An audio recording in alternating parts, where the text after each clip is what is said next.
안녕하세요. 좋은 아침입니다. 오늘은 요한계시록 17장에서 18장까지인데요.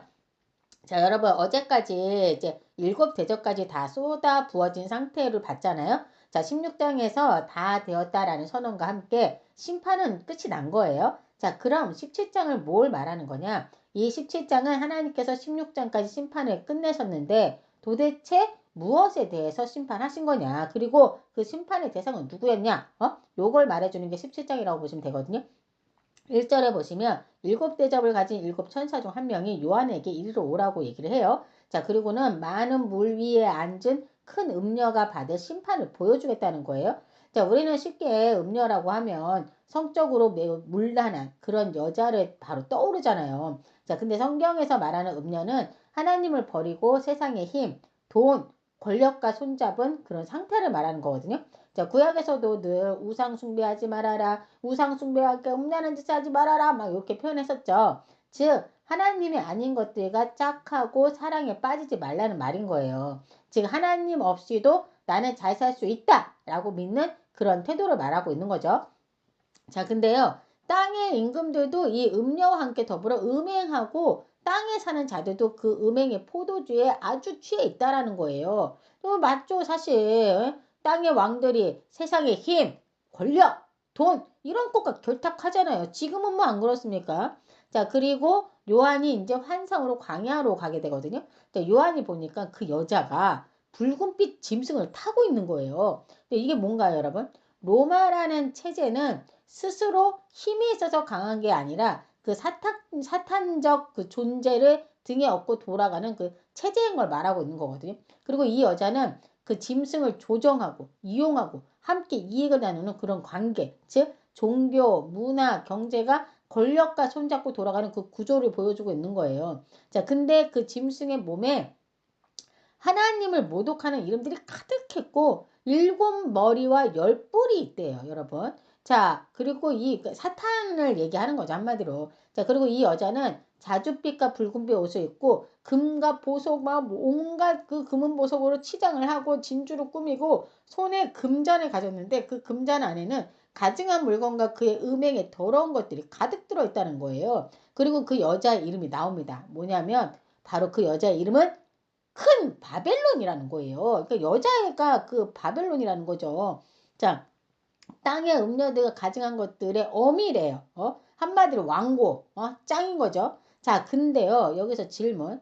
아니, 근데 지금 시대는 로마의 도미티아누스 황제의 시기인데, 왜 여기서 갑자기 바벨론을 얘기하는 걸까? 사실 계속 바벨론, 바벨론 그랬었거든요. 왜 바벨론을 계속 얘기하는 거지? 바벨론은 구약시대 때 메데 페르시아에 의해서 망한 나라잖아요. 그쵸? 자, 그런데 여러분 구약에서 나오는 이 바벨론은 어떤 나라였었던 걸로 기억하세요?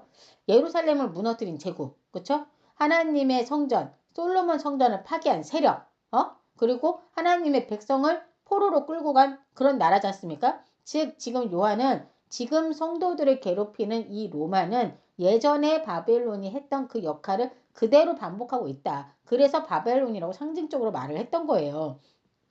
근데 또 질문이 있어요. 아니, 역사적으로 보면 이스라엘을 괴롭히고 침략했던 나라들이 뭐 바벨론만 그랬습니까? 뭐 애굽, 아수르, 그 잔인한 아수르 그런 나라들도 있잖아요. 근데 왜 하필 이 로마를 바벨론이라고 딱 집어서 말했을까? 그거는 이유가 있습니다, 여러분. 뭐 궁금하죠? 자, 여러분, 이 바벨론이 예루살렘 성을 다 불태우고 그 예루살렘의 그 솔로몬 성전을 싹 다 불태우고 다 무너뜨렸었거든요. 그리고 AD 70년에 로마의 티투스 장군, 여러분 이제 기억나실 것 같아. 제가 이 티투스 장군을 계속 굉장히 많이 말했었어요. 한때. 이 로마의 티투스 장군이 헤롯 선정을 완전히 다 파괴해버렸거든요.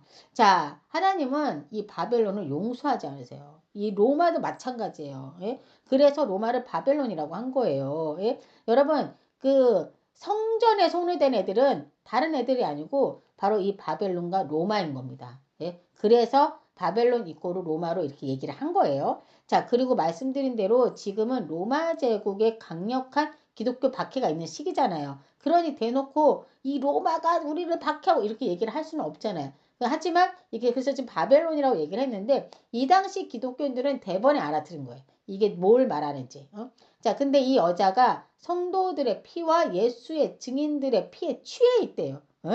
뭐예요? 이 음녀는 지금 예수님을 믿는 성도들을 잡아 죽인 그들의 피를 마시면서 취해서 어머, 저자를 죽여라! 하면서 막 그 피를 막 마시고 막 이러고 있었던 거야, 진짜. 이 미친 여자지, 한마디로. 막 피를 철도 막 입에서 막 피를 흘리면서 막 마시고 있었으니까. 얼마나 무서웠겠어요. 그러니까 요한이 그 모습을 보고 놀래가지고 막 뒷걸음질 치니까 그래서 천사가 왜 놀래냐고 말하면서 그 여자와 그 여자가 탄 7머리와 10뿔을 가진 그 짐승의 비밀을 자기가 말해주겠다는 거예요. 한마디로 이 짐승은 전에 있었다가 지금은 없으나 장차 무적행으로부터 올라와 멸망으로 들어갈 자라는 겁니다. 여러분, 그 결론은 정해져 있어요. 자, 근데 여기서 저는 그 전에도 있었다는 건 이해가 돼요. 그쵸? 전에도 사실은 구약시대부터 뭐 아말렉, 미디안, 블레셋과 같은 민족들이 이스라엘을 끊임없이 괴롭혔던 거 기억하시죠? 자, 이후로는 아수르, 바벨론, 페르시아, 헬라 제국 그리고 로마에 이르기까지 끊임없이 이스라엘 백성을 짓밟은 제국들이 있었지 않습니까? 자, 이 말은 하나님을 대적하는 세력은 정말 그 옛날 전부터 끊임없이 있었어요. 그쵸? 근데 문제는 지금은 없대요. 엥? 지금이 왜 없지? 지금 로마가 이들을 괴롭히고 있는데? 라는 생각이 들었거든요.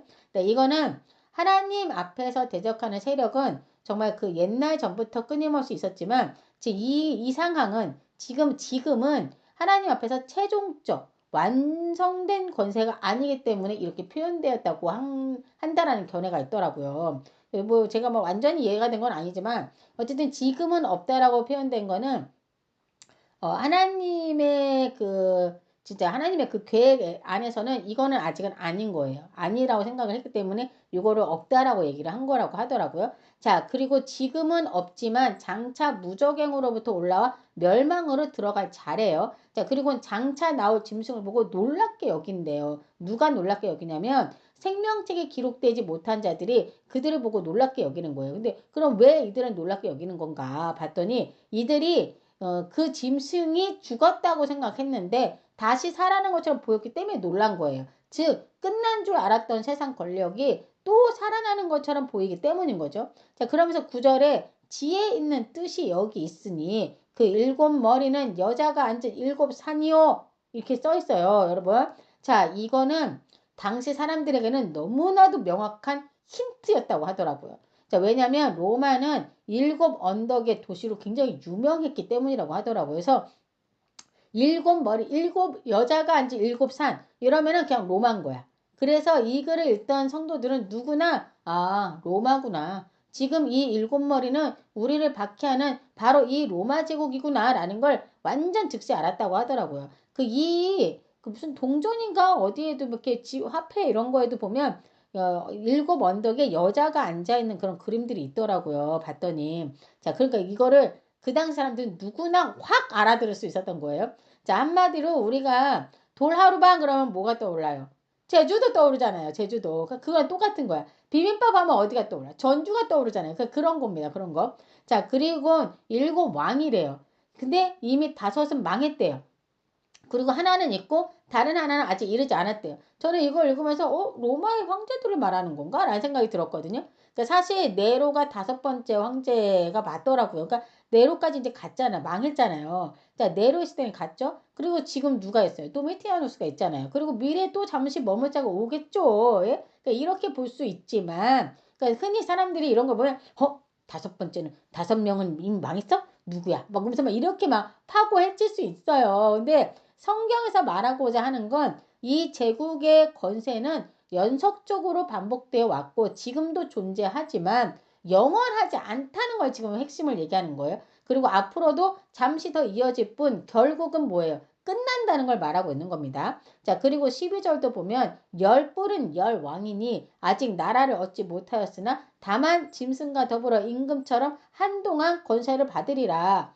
여러분 막 10뿔, 10왕, 또 5왕은 갔고, 또 앞으로 누가 올 거고, 막 이런 얘기를 가지고, 이단들이 엄청 말을 많이 만들어내는 거 아십니까? 이 열 왕은 앞으로 지금 세계를 장악하고 있는 미국과 러시아 뭐 이런 나라들, 중국 이런 나라들이 거다. 이러면서 그거 막 그 사자가 나오고 표범이 나오고 막 이러잖아요. 그 독수리가 나오죠. 그 독수리의 상징인 나라가 어디예요? 미국.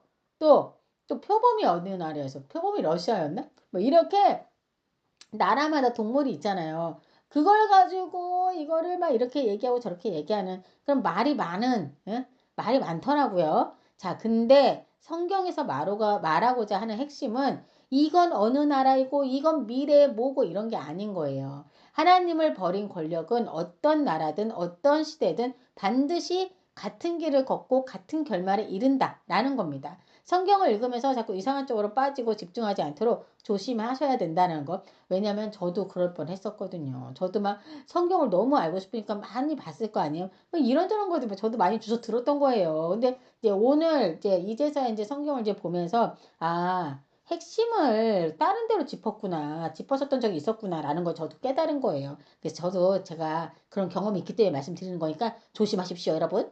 자, 14절에서 이제 14절에서 이제 결론이 나오거든요. 그들이 어린 양과 더불어 싸우려 하지만 만유의 주시오 만왕의 왕이신 주님이 그들을 이기신다라고 말하고 있죠. 자, 그리고 택하심을 받은 진실한 자들도 이긴대요. 자, 그러니까 여러분 결론은 하나님께서 이기는 걸 계속 말하고 있잖아요. 그렇죠? 그리고 더 재미있는 건 16절 이하를 보시면요. 그 짐승과 왕들이 이제는 오히려 그 음녀를 미워하고 아까 음료를 미워하고 망하게 하고 벌거벗게 하고 그의 살을 먹고 불로 아주 살라버린다는 거야. 아니 한 편이었잖아 지금. 자기네들끼리 한 편이었잖아요. 지들끼리 지금 근데 뭐 하고 있는 거예요? 여러분 보신 것처럼 악은 끝에 가면 서로를 배신한다는 겁니다. 여러분. 하나님께서 직접 심판을 집행하지 않으셔도 하나님 없이 세운 체제는 하나님의 주권 안에서 스스로 무너진다는 걸 지금 보여주고 있는 거예요. 자, 이제 18장으로 넘어가 볼게요. 1절부터 3절까지의 내용은 한마디로 새로운 재앙을 말하는 게 아니라 17장에서 설명한 바벨론이 이제 완전히 무너졌다는 걸 공식적으로 선포하는 장면이 나오고 있고 이어서 4절을 보면요. 요한이 또 하늘에서 들려오는 다른 음성을 듣게 되는데 뭐라고 하냐면 내 백성아 거기서 나와 그의 죄에 참여하지 말고 그가 받을 재앙들을 받지 말라라는 말을 들은 거예요. 자, 근데 저는 이 글을 읽고 바벨론은 안 믿는 불신자들이 있는 곳이고 그래서 그곳이 다 망한 거 아닌가? 근데 왜 여기서 내 백성아 나오라고 하는 거지? 라는 생각이 들었어요. 여러분 바벨론은 어느 한 도시가 아니죠. 바벨론은 세상 시스템, 가치, 방식 전체를 가리키는 말이지 않습니까? 그러니까 지금 하나님의 백성도 이 세상의 시스템 속, 즉 경제, 문화, 직업, 소비 구조 안에 들어와 있는 거예요. 그러니까 여러분이나 저나 다 지금 이 세상에 들어와 있잖아요. 그래서 여러분 그 얘기 들어봤어요? 이 세상을 바벨론이라고 얘기하거든요. 그러니까 우리가 지금 이 바벨론 속에서 살고 있는 거예요. 그럼 여기서 내 백성아 나와라 라고 한 말의 의미는 뭐냐? 자, 그래서 어떤 이들은 직업도 그만둬야 한다. 교회에서도 나와야 한다라고 말을 하는 사람들도 있더라고요. 근데요, 성경에서 그 바벨론에서 나오라는 라고 말한 그 말은 직장을 그만두라는 말도 아니고 세상과 단절하라는 말도 아닌 거예요. 그 시스템의 죄, 즉 바벨론의 죄에 참여하지 말란 말인 거예요. 즉 바벨론이란 하나님 없이 돌아가는 세상 시스템, 돈과 성공과 쾌락을 신처럼 섬기는 방식이잖아요. 그러니까 하나님은 너희는 이미 내 백성이니 그 죄의 방식에 더 이상 얽히지 말아라 라고 말씀하고 계신 거예요. 왜죠? 바벨론의 죄가 이제 하늘까지 닿았고 그 죄의 결과가 곧 현실이 될 것이기 때문인 겁니다. 자, 그리고 6절부터는 바벨론이 어떤 방식으로 살아왔는지를 낱낱이 보여주거든요.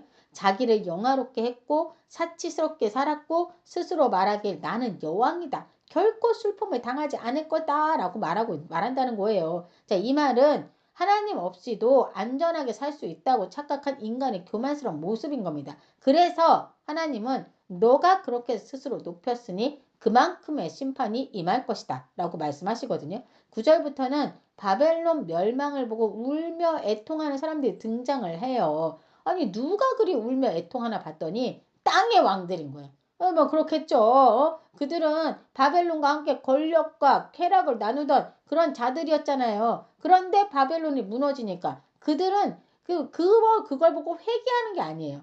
그저 뭘 때문에 애통이 하냐. 저 큰 성이 하루아침에 무너졌구나라는 탄식을 하죠. 근데 그거는 자기 죄를 슬퍼하는 게 아니라 자기 이익이 사라진 걸 보고 슬퍼하는 거예요, 여러분. 자, 11절에서도 또 상인들이 등장하거든요. 상인들이 등장하면서 울고 애통해 해요. 자, 왜 그런지 아십니까? 그들도 마찬가지. 다시 그들의 상품을 사는 자가 없기 때문인 거예요. 그러면서 그 상품 목록이 쭉 나와요. 엄청 많아요. 12절부터 보면 금, 은과 보석과 진주와 세마포와 자주옥과 감사막 쫙 나오거든요. 근데 뭐까지 나온지 아십니까? 여러분 깜짝 놀랐어요. 13절에 종들과 사람의 영혼들까지 사고 팔았던 겁니다. 너무 무섭죠, 여러분. 자, 여러분 바벨론은 사람을 사람으로 보지 않고 물건처럼 사고 파는 체제였던 거예요. 이게 저는 이거 보고 왠지 지금의 시대를 말하는 것 같지 않습니까? 그런 생각이 막 싹 들어오더라고요. 자, 여러분 성경이 말하는 영혼을 판다는 의미는 이건 귀신 숭배나 뭐 노골적인 인신매매 이걸 말하는 게 아니고요. 사람이 얼마를 벌어주느냐로 평가될 때 또는 사람이 성과, 이미지, 효율로만 계산될 때 사람의 시간, 감정, 양심, 정체성까지 시스템에 맞추라고 요구받을 때 이게 바로 영혼을 거래하는 구조라는 거예요. 어때요, 여러분? 이 말 들으니까 이거 지금 우리가 살고 있는 구조 같은데 라는 생각 드시지 않습니까? 예, 여러분. 그래서 여기를 바벨론이라고 얘기하는 거예요. 예? 예, 여러분, 바벨론은 악마 같은 얼굴로 여러분 곁에 오는 게 아닙니다. 오히려 너무 정상적이고 너무 효율적이고 너무 편리한 얼굴로 다가온 거예요. 다가온다는 거예요. 그러니까 그러다 보니까 다 맞아 보여요. 그쵸? 우리에게 있어서 마음을 파는 거, 영혼을 팔 때가 언제인지 아십니까? 내가 어떤 사람인지보다 내가 얼마나 잘 해냈는지가 나의 가치가 될 때. 그리고 쉬어도 되는데 뒤처질까봐 쉬지 못할 때, 하나님이 주신 존엄보다 사람의 평가가 더 무거울 때, 이때 내 마음, 내 영혼이 팔리는 거라는 거예요. 정말 이거 듣고 저는 이거 뭔지 난데 막 이런 생각이 드는 거예요. 나 바벨론 속에서 사고 팔렸던 거야? 막 이런 생각이 막 들더라고요. 혼자서.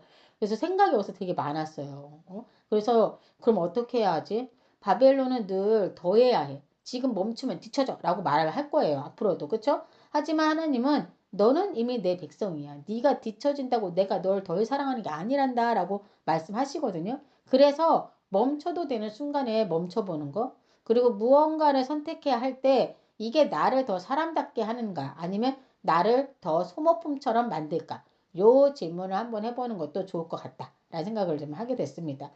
제가 13절에 그 사람의 영혼까지 사고 판다는 말이 좀 충격적이었었나 봐요. 그리고 제가 그러고 있다라는 모습이 또 충격적이었던 것 같아요. 그래서 이 대목에서 좀 사실 한참을 생각하고 한참을 머물게 됐던 것 같더라고요. 자, 그래서 이제 다시 이제 14절부터 20절 한번 보면요. 이 바벨론이 무너졌을 때 사람들이 각각 어떻게 반응하는지가 나오거든요. 14절에 바벨론아 너의 영혼이 탐하던 과일이 너에게서 떠났으며 맛있는 것들과 빛난 것들이 다 없어졌다 라고 말하고 있죠. 자, 이거는 진짜 과일을 말하는 게 아니라는 건 아시겠죠. 한마디로 성공, 풍요, 안정, 자랑거리들, 즉 너희가 인생 전부를 걸었던 그것들이 너를 지켜주지 못했다라는 말인 거예요. 15절에 보면 바벨론으로 말미암아 치부한 이 상품의 상인들이 그의 고통을 무서워하여 멀리 서서 울고 애통한대요. 자, 여기서 저기 여러분 치부란 단어가 나왔는데 이거는 나의 치부를 가려야 돼 뭐 이게 아니라 치부라는 단어의 뜻이 바벨론식으로 부자가 된 걸 말하는 거라고 하더라고요. 그러니까 지금 바벨론으로 말미암아 부자가 된 이 상인들이 멀리 서서 와, 이 또 나 이 큰 성이요 라면서 막 애통하고 있는 거예요. 그들이 지금 바벨론의 죄를 슬퍼하고 있는 게 아닙니다, 여러분. 지금 이들은 회개하고 있지도 않아요. 그저 자기들이 누리던 그 부와 기회가 사라진 게 슬픈 거예요. 그리고 17절에 보시면 그러한 부가 한 시간에 망했다라고 표현하고 있거든요. 이거는 그러니까 순식간에 망했다라는 거, 짧은 시간 안에 망했다라는 걸 말하고 있는 거고 여기서 모든 뭐 선장, 성객, 선원들 그리고 바다에서 일하는 자들이 멀리 서서 울며 말하기를 이와 같은 성이 어디 있었느냐라고 이렇게 막 얘기를 한다고 해요. 그러니까 이 말 또한 이만큼 우리에게 이익을 주던 체제가 또 어디 있겠느냐라고 말하는 말인 거예요. 근데 여기서 왜 이렇게 선원, 선장, 선계, 뭐 바다에서 일하는 사람들 이렇게 말했을까요? 왜냐하면 이 당시 뭐 비행기가 있습니까? 뭐가 있어? 뭐가 있어요? 전철이 있어요? 뭐 기차가 있어요? 그냥 딱 배밖에 없는 거예요. 그래서 로마의 모든 경제는 다 이 배를 통해서 이루어졌기 때문인 거예요. 모든 문물들이 이 배를 통해서 들어왔으니까요. 자, 그러니까 지금 보면 다들 자기 이익이 사라진 걸로 슬퍼하고 있다는 게 느껴지시죠? 근데요, 20절에서는 전혀 다른 반응이 등장하고 있어요. 하늘과 성도들과 사도들과 선지자들아, 그로 말미암아 즐거워하라라고 말하고 있죠. 자, 왜 즐거워하라고 했습니까? 네, 바로 악이 사라졌기 때문인 거예요. 사람을 삼키던 구조가 끝났기 때문인 겁니다. 자, 이어서 21절에 한 힘센 천사가 큰 맷돌 같은 돌을 들어서 바다에 풍덩 하고 던져 넣은 거예요. 그 큰 성 바벨론이 이같이 비참하게 던져져서 결코 다시 보이지 않게 된대요. 자, 그리고 22절부터의 내용은 일상이 멈춘 그런 내용들이 나오고 있거든요. 맷돌 소리도 안 들리고 어떠한 세공업자도 보이지 않고 등불빛도 없고 신랑과 신부의 소리도 없대요. 예, 여러분? 자, 왜 하나님은 궁전이나 왕자나 군대 이런 게 아니라 노래, 일, 빛, 가정과 같은 이런 평범한 일상이 사라졌다고 하시는 걸까? 궁금하죠. 자, 왜냐하면 이 바벨론의 죄는 사람을 죽이면서도 아무 일 없다는 듯이 일상을 유지했기 때문인 겁니다. 사람들의 그 피 위에 유지되던 일상은 더 이상 일상이 아니라는 거예요. 자, 저는 오늘 말씀을 읽으면서 굉장히 생각을 많이 하게 됐어요. 제 상태도 좀 많이 돌아보게 되었고요. 내가 바벨론 시스템 안에서 살고 있는가 아니면 하나님의 말씀의 기준으로 삼고 살아가고 있는가. 그러면서 진짜 정신이 바짝 차려야겠다라는 생각도 동시에 하게 됐거든요. 여러분들은 어떠셨어요? 하나님께 주신 깨달음이 있으셨으리라 저는 믿습니다. 그렇죠? 자, 이 시간 함께 기도하고 마칠게요. 하나님 감사합니다. 하나님, 이 바벨론식 세상 방식에 빠져들지 않도록 주님 도와주시옵소서. 이 세상 한가운데서 우리가 살아가고 있지만 바벨론 방식이 아니라 하나님의 나라의 기준으로 살아가게 하여 주시옵고 사람을 살리는 자로 오늘도 살아가게 하여 주시옵소서. 저희에게 힘 주실 줄 믿으며 이 모든 말씀 우리 주 예수 그리스도 이름으로 기도드립니다. 아멘.